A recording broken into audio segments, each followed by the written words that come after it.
beautiful people? It's your girl Janaya Leah, and welcome back to my channel.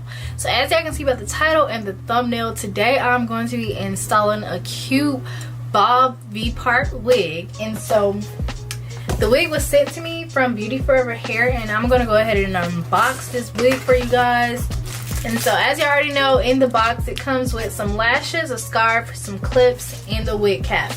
And last but not least, here is the wig. And as y'all can see, my hair is already somewhat straightened, so this should be a fairly quick install. And what I like to do before I even put the wig on my head is go ahead and tighten these adjustment straps in the back.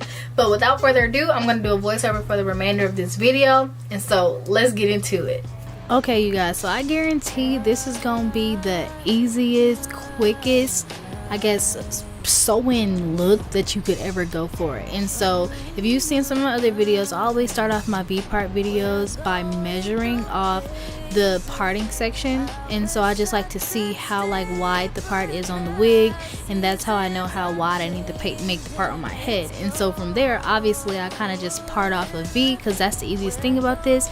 It doesn't really matter how wide your actual part is, because it just needs to be a V regardless. So you can make the thinnest part ever, and as long as it's in a V shape, it's going to fit.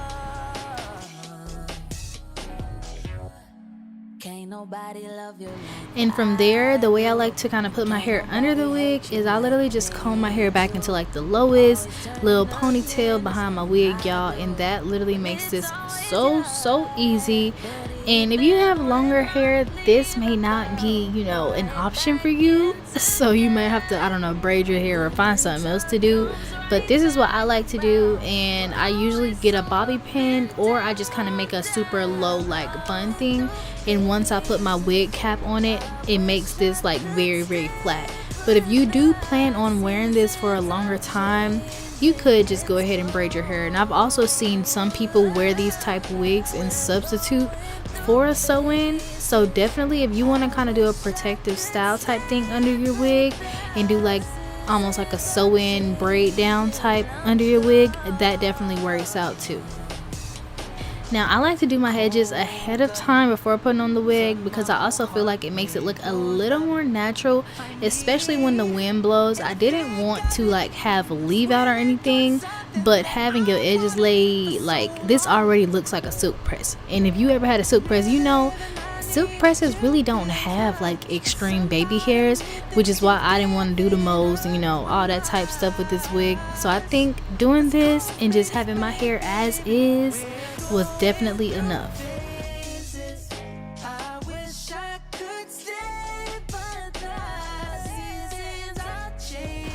Now for the next part on this style, wearing a wig cap is 100% completely optional, but I always choose to wear a wig cap because my hair gets really itchy under wigs, and scratching your hair often and with my long nails can be very dangerous. So in order to kind of prevent my hair from itching or just getting irritated, I like to just put the wig cap on, and this also helps my little ponytail to stay secure in the back of my head as well.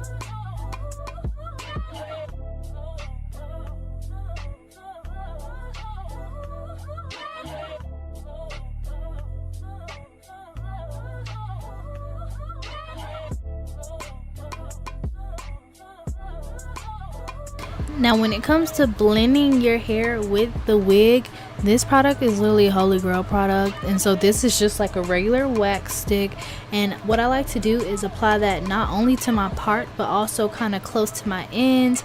And you can do that and either just comb it in place or do that and then run the flat iron over it one more time.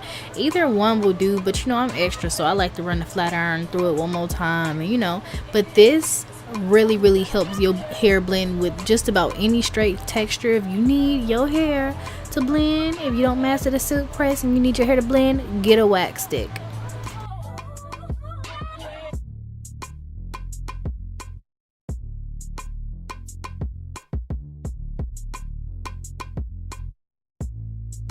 Now last but not least, this is legit the key to how I get my weaves looking so natural, is layering. This is just a regular old layering tool from the beauty supply store, and if y'all need an in-depth tutorial of how I layer my hair, just let me know and I'll do that. But all I literally do is kind of line all the hair up like in a straight line and just comb that layer thing straight down. I make sure not to press too hard so it's not choppy, and just kind of have like a soft hand with it or whatever.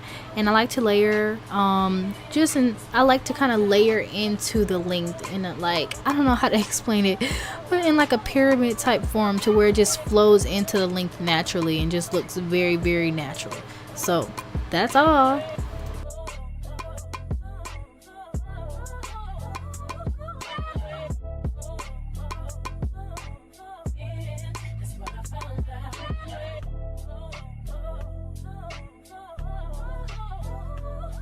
Okay y'all, so here is the final look, and when I tell y'all, this is literally the bob that I never even knew I needed, but now that I know about it, I need it. And so like when I tell y'all, I don't know, I love this wig. Like this is probably my favorite V-part wig at this moment. I'm in love with this wig. So if y'all want all the details on the specific unit that I'm wearing in my hair, I'll make sure I link all that information in the description box below. But thank y'all so much for tuning in. Hopefully this video helped inspire somebody to get them a little bobby bob, you know what I'm saying? Get you a little bob.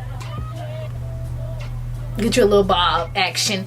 But anyways, thank y'all so much for tuning in. You already know, click, smack that subscribe button down below, and I will see y'all on my next video.